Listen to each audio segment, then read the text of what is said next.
the politicians in this country right now want to look for scapegoats, want to organize around race as opposed to around principle and around values, and I think that's a mistake. Who cares about what a poor black man has to face every day in a country and a culture controlled by rich white people? Wonderful man there, Reverend Wright.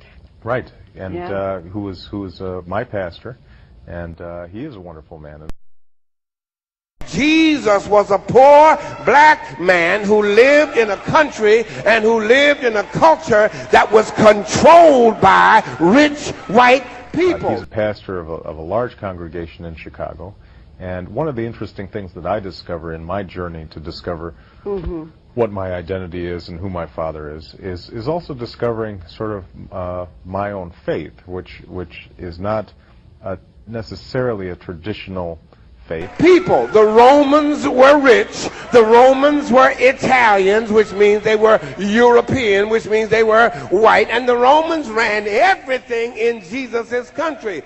I don't come out of an institutionalized religious setting, but what becomes important to me as I work with churches in the south side of Chicago and low-income neighborhoods is to realize that all the stories and songs of the church, the hope that is embodied in the church, the sense of liberation.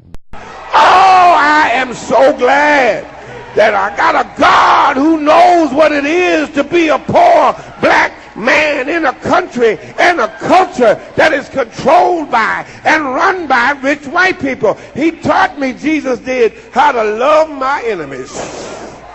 Jesus taught me how to love the hell out of my enemies.